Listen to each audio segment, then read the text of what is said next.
Public Library and do another Books and Cooks. This is number 39, so that means we've been doing this for 3.5 years, the first Tuesday of every month at noon. Time's going by fast.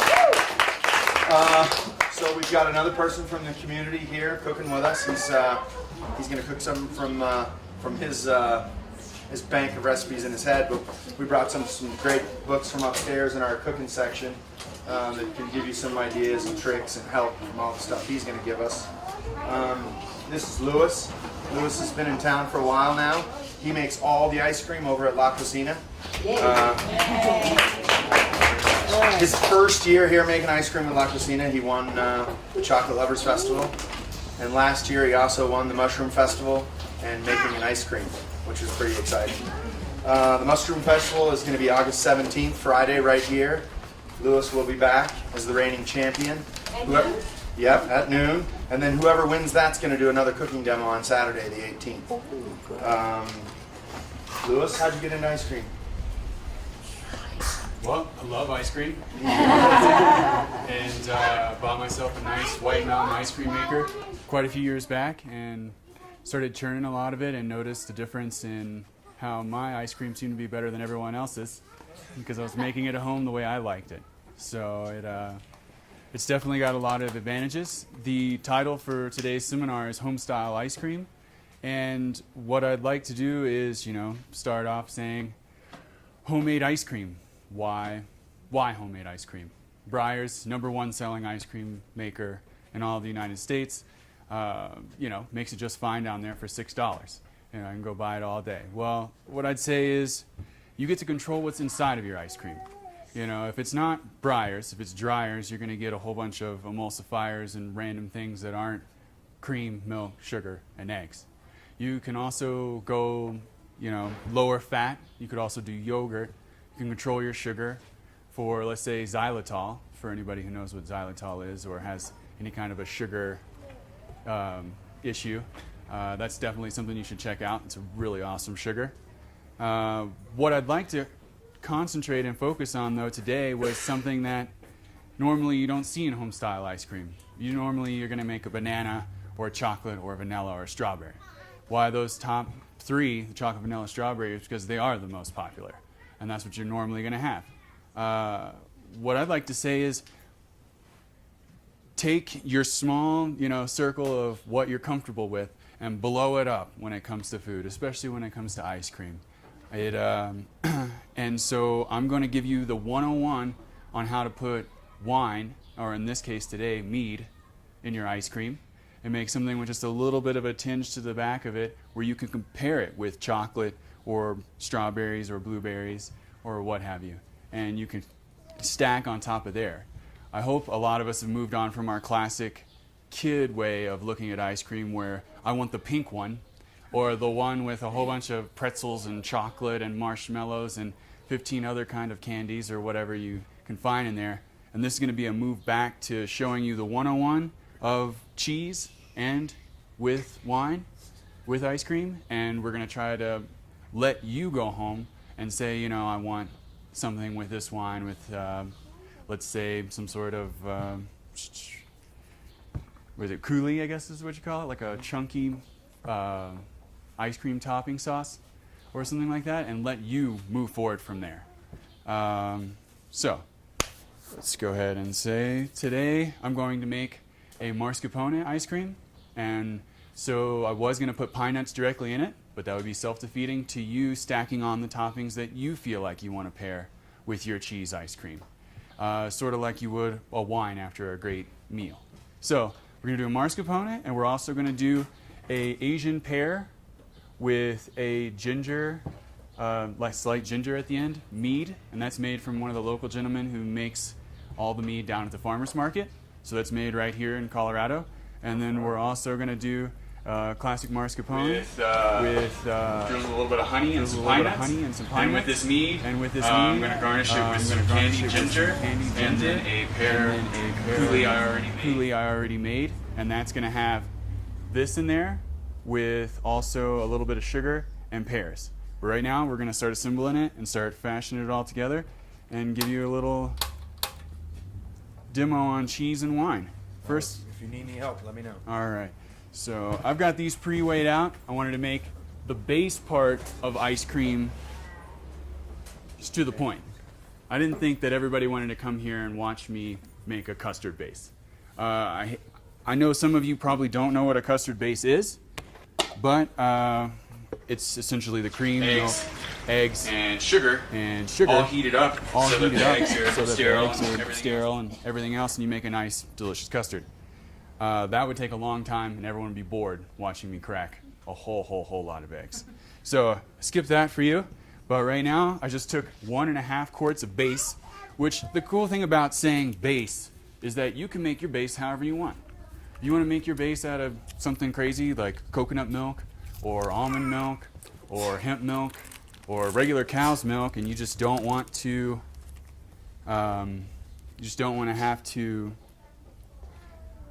you want to make sure you get the custard the way you like it, then you can use your base for however it is that you want. I'm missing a spatula for some reason. A rubber spatula? I thought I had one, but I guess not. I'm going to go ahead and use this right here for right now. So right now, I just took 1.5 quarts of base, and then I'm going to add 2 cups of mascarpone cheese.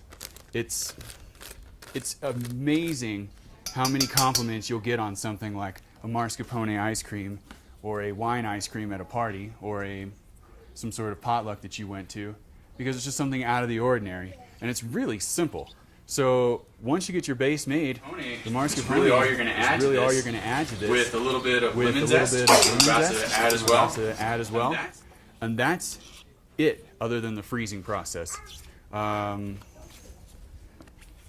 it's quite the thing though. Cheese, a lot of ricottas. Like I made a fig ricotta for a while down at the La Cocina de Luz, which was really amazing. I don't have any there right this second, but ricotta cheese and lots of fruits, mascarpone are both 2 of the ones that I'd recommend the most. For those of you who don't know what mascarpone is, it's a lot like a cream cheese, only it has that unique little flavor to it right at the end. I can't truly put it into words. But what flavor did you win the chocolate lovers with?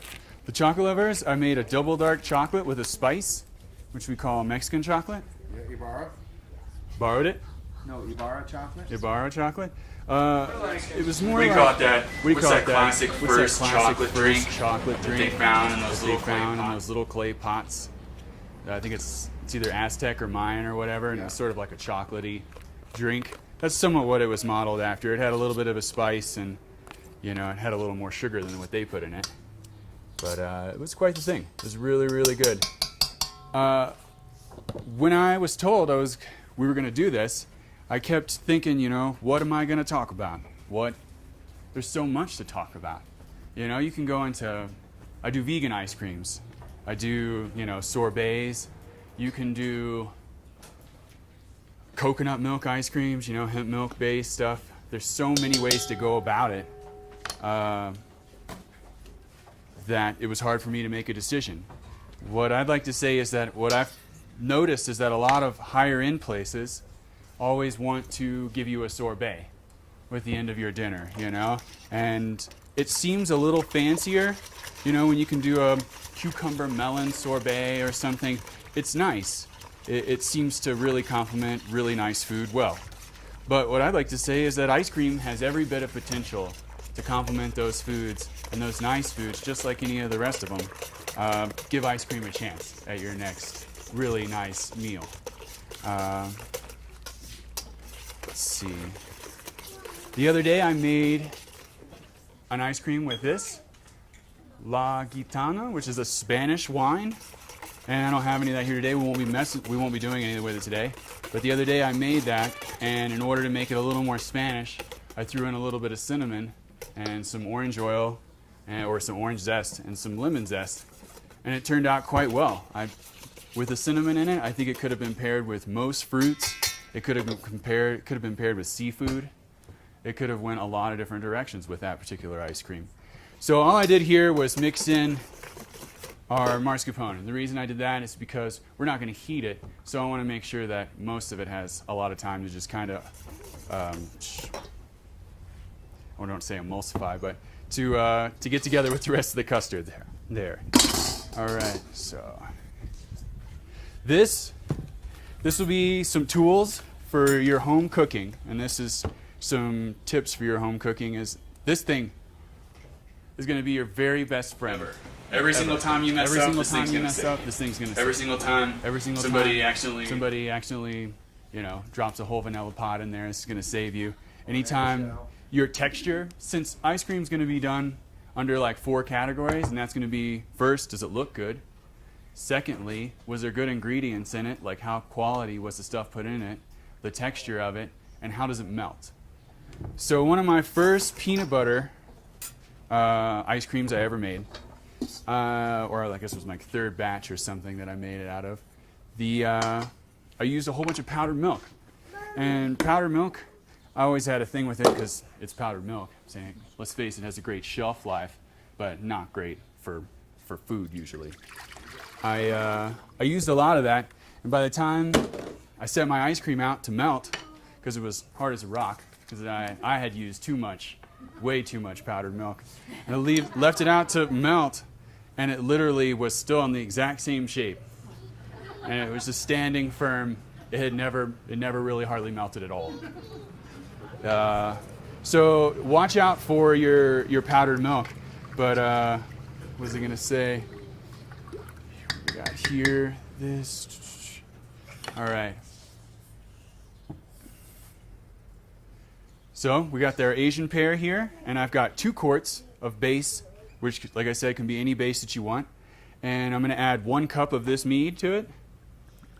The stronger the wine, like the more bold and just better flavor, the more it's going to shine through here because it has to come through all the dairy product. So in this case, this is like a really dry wine, and it's really good, and it's got a lot of flavor to it. But the Asian pear mead, it's made with the honey, so it's not quite as sharp. So you have to use a little bit more of it. The one thing you don't want to do in this case is, normally with alcohol, you're looking at for every 4 cups of base, you get 1 cup of an alcohol that's about 12%, or that's a wine. 1 cup of a wine, 12%. You get a half a cup of something 25%, you get a quarter of a cup, something that's 48%. So if you want to put Jack Daniels in it, you get a quarter of a cup for every 4 cups of base. All right? Pour my Jack Daniels. Yeah.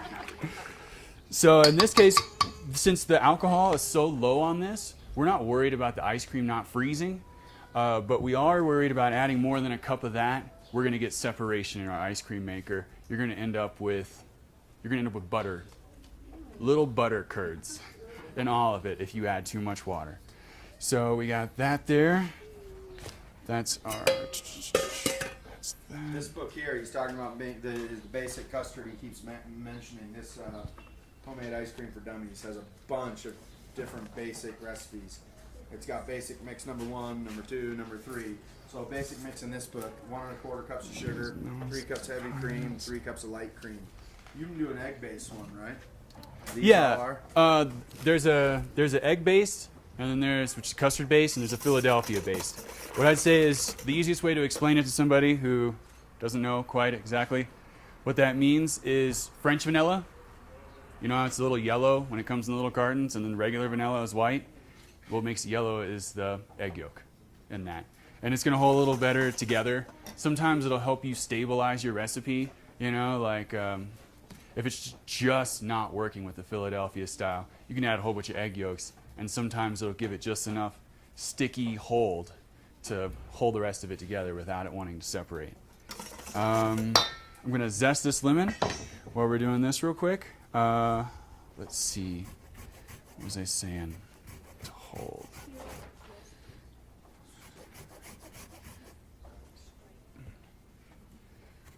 When classic ice cream is about 14% fat. So when I say stuff like, oh, is it going to hold together? Is it not going to hold together? Well, what I'm trying to say is the fat going to separate from the rest of the liquid? What are you putting in it to make it want to stay together? You don't necessarily have to put emulsifiers in it, although when you do vegan ice cream, it's a lot of emulsifiers and stabilizers. That 14% milk fat, you can change around, like I said, according to your base. if you want to do it like Bud was saying, you know, if some of them are egg and some of them are Philadelphia style. My favorite backbone base would be to say White Mountain's base, the vanilla base. This is White Mountain makes this ice cream maker. So I'm going to give you a little history on ice cream makers while I zest this lemon.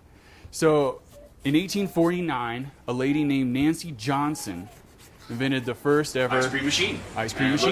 And it looks very similar to that. Very similar to that. It was a long, long time ago. It was a long, long time ago. And he invented some good base recipes and helped ice cream become a little bigger. But the first ever freezing unit was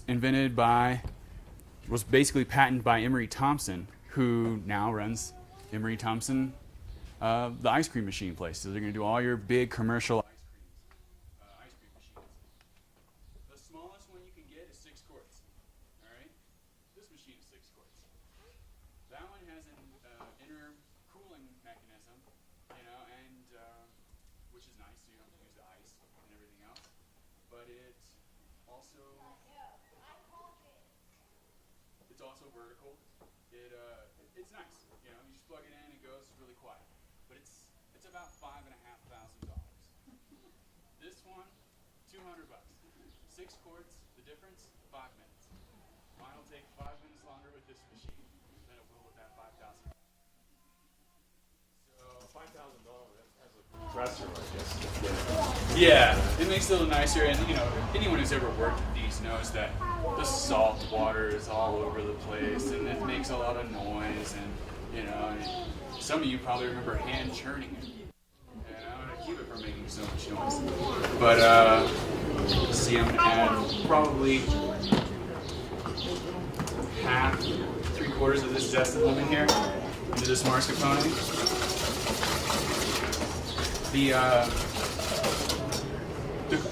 one cool thing about ice cream is that I've never known a food that had so much folklore surrounding it, like where it came from. I've heard everything between Chinese people had it 3,000 years before Christ, and then really the only real documented thing you're going to see is that in Italy started really churning it out towards the 18th century, and at the beginning of the 17th, it just gotten there for the most part, as far as I can tell without it just being with some references. That's what happened. They said that the Romans, like some of the Caesars, would send off their guards to go find ice to bring it back, so that they bring it back. Stuff like sorbets, things like that. So this has been happening for a very, very long time. But it's just quite interesting. It's quite interesting the way it goes with the history like that. But can I get some water in this bottom pot? Yeah. Okay. Fearless assistant. So let's see.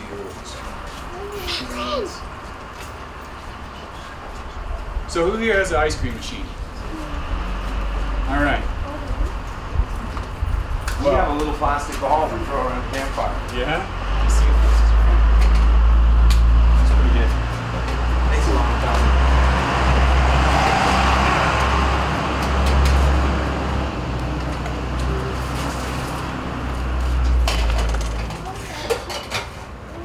all right.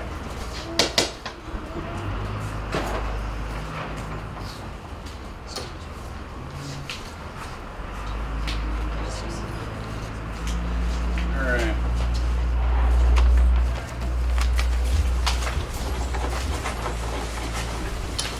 So as far as being complicated, a lot of it's going to be like, you know, I went to that seminar and saw the guy who talked about ice cream. He seemed like he knew what he was talking about. But when I get home, is my ice cream going to be any better? You know, like, is it going to be any better? Well, what I'd like to say is pick out your good base, figure out how you like it. If it doesn't work and you live here, come see me. And I'll make sure that I'll make your base work. If I have to add a whole bunch of eggs or something like guar gum or lecithin or whatever your boundaries are. Like right now, there's a lot of boundaries I have as cook there at La Cucina where I can't use, you know, certain milks or creams, or I'm not allowed to use alcohol whatsoever, and things like that.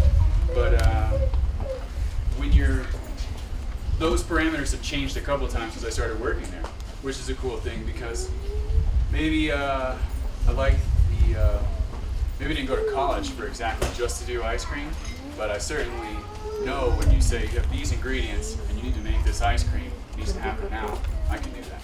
So please, any of you guys, if you want to come by or if you're stopping in from Houston or what have you, please. I live here now. Oh, okay, well that's good. All right, let's see.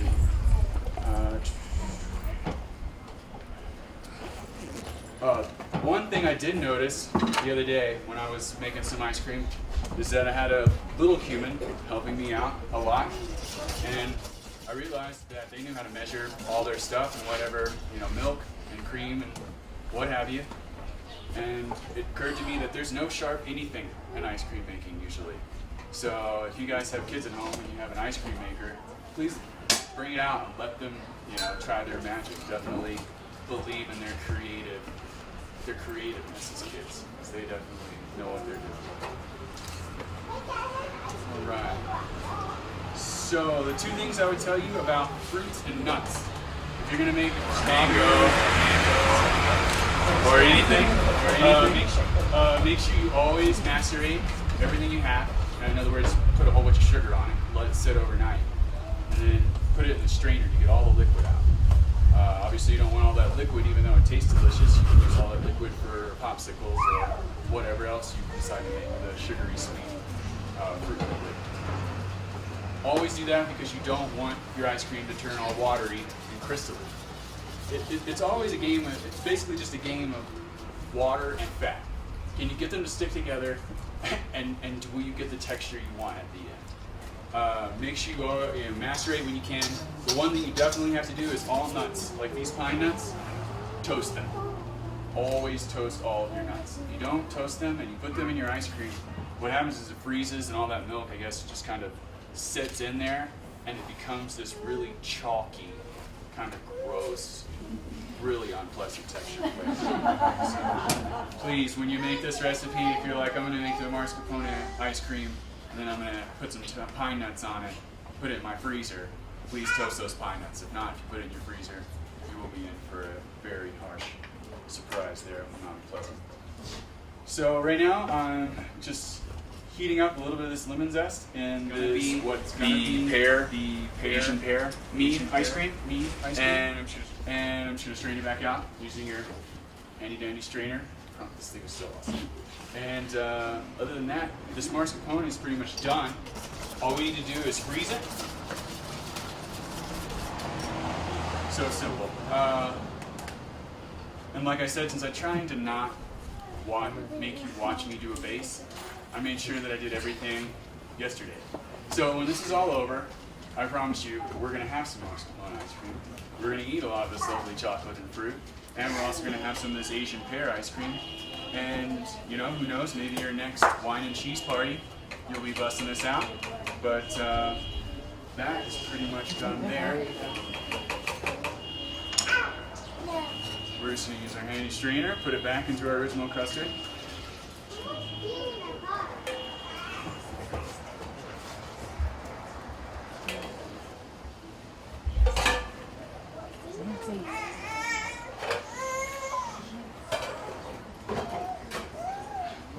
Why do you not want lemon zest in there for texture? Will it not freeze well, or? It's just when you're going through it, you don't want like something like a saffron with the red in your mouth when you have this delicious cream. You just want the flavor there in general, Yeah, that texture is a lot of it.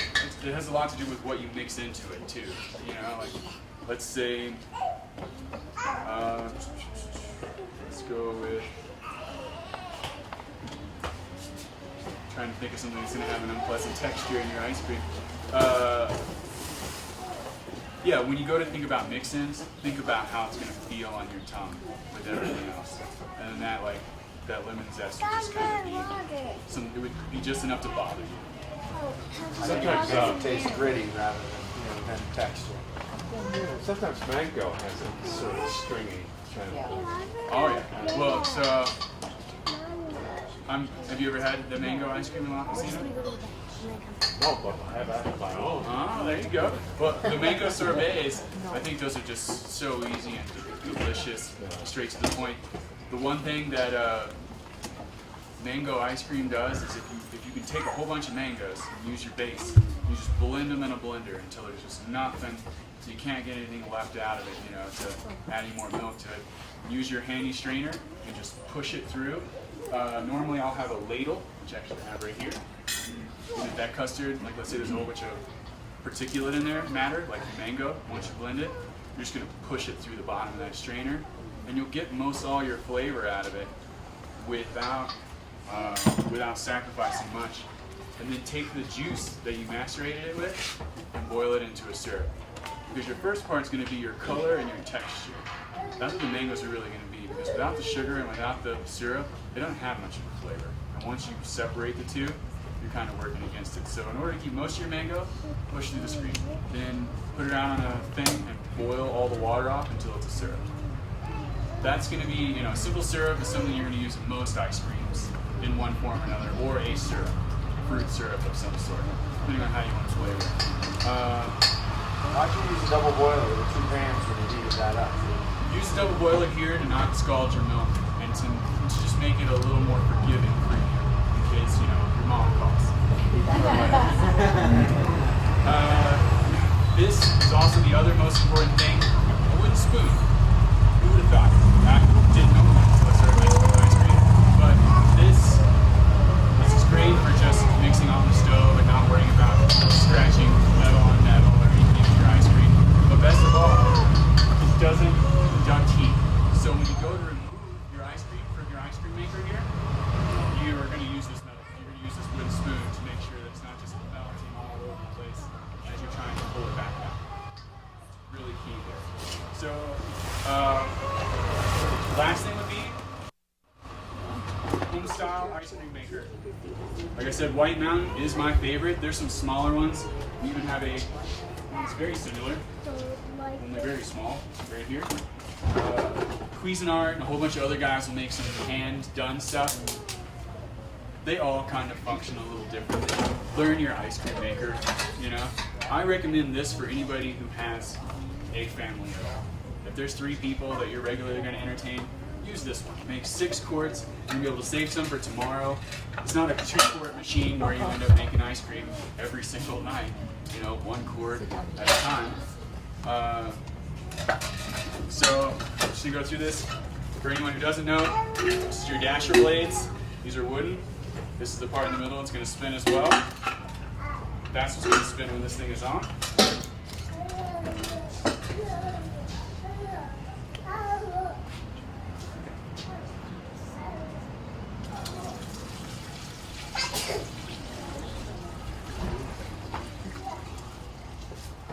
Always leave a little bit of room when you're doing this, because at the very end, you're going to gain air. So ice cream is that, not only is that water and milk, but how much air can you fluff into it? The difference between a regular, say, gelato down the street and Dairy Queen ice cream is that a gelato down the street is going to have about, I don't know, 15% overrun, you know, 10 to 15. And Dairy Queen soft syrup is going to have 100% overrun. So for every gallon you put in, you're going to get 2 gallons out. For every gallon you put in here, you're going to get 1 1/4 out. So make sure you're a little bit low in this so that when it rises, you don't have ice cream going all over the place. You trying to tell us that Dairy Queen's been ripping us off all this time? I'm afraid so. Unless you go for their fudge milkshakes. So this is basically just hook this on. The one thing I can tell you that's going to be meaningful in this part, besides you just watching me do this, which is awesome, I'm sure, is that 2 pounds of rock salt for every 8 pounds of ice. That is your magic number. And most people wouldn't care to know. You know, they're like, oh, we always just put rock salt and ice in there and it worked every time. Well, I'm like, yeah, it works every time. But if you do the 2 to 8 with this type of ice cream maker, you're going to get, it's not going to be too grainy, and it's not going to be too smooth and kind of, the texture's going to be more right on. It's not going to get too grainy, it's not going to get too like weird and creamy and buttery. That's what I would say would be the word. So other than that, I'm going to go for some questions because I feel like I skipped around a lot, and I'm sure somebody has something to ask. With baking, altitude makes a big difference. Or altitude affects ice cream. Altitude's not going to affect ice cream like baking or anything will, because it's essentially just going to be the cooling process with the air. So, let me think. I can't think of anything that would really affect it. Not much. What I can say is, after you're finished doing this, and you've used your handy wooden spoon, you portion it out into your tub, whichever tub you're going to store in. Normally, after you keep ice cream in a freezer for like a week or whatever, depending on how your freezer's set, you're going to get that layer of crusty ice, whatever, it's gross. You know, it's freezer burn, so to say. One way you can prevent freezer burning is just preventing the air from getting to it. So when you put it in your storage, when you put it in your container, push it flat, lay it out flat, ladle it out flat, and then put a piece of wax paper directly on top of it, where there's no air into it. It'll help keep your ice cream fresher a lot longer. And that's something to do if you're going to make, say, this much, and it's only you. So, yeah, this is the classic ice cream salt. Everyone's seen it. Like I said, 2 cups to 8 pounds. But do we have is this an extension cord I can use? Yeah, is that orange board right there? All right. Well, anybody else have any questions? Do you ever make savory ones without any sugar? Yes, there is some that you can make savory. I haven't done too much of it though.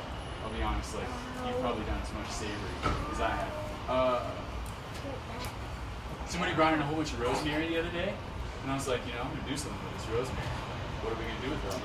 He brought in a huge bushel thing, had like 2 armloads of rosemary, and I was like, well, I guess we're gonna do something out of it. And I thought that rosemary ice cream was going to be pushing people's palates into my spectrum of ice cream. So, you can mix it with like a nice plum, something like that. You can do some fruits with the rosemary, and it's really nice. Some other savory stuff. Yeah. We were here last year for that's fantastic. Those were candy cap mushrooms. They're little brown mushrooms that you can smell that they're them. And they grow right along chanterelles in the west coast of California.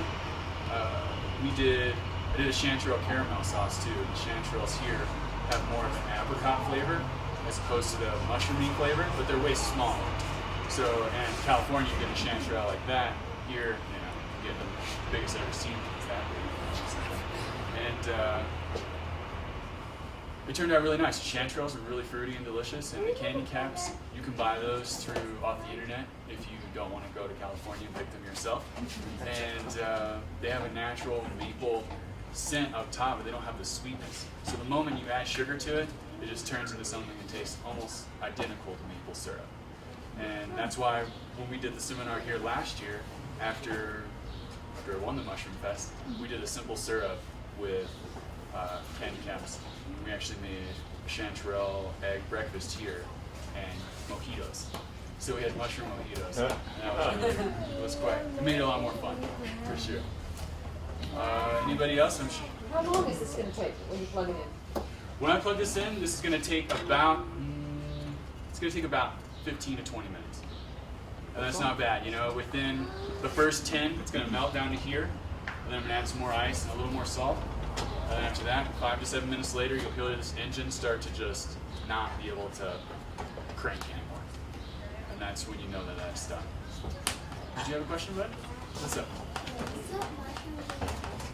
I can put mushrooms in the ice cream. It's really good, I promise. I'll make some here next week. It'll be at the stand. Anybody else? Anything on wine, cheese, ice cream, something crazy that you've always wanted to make? Someone?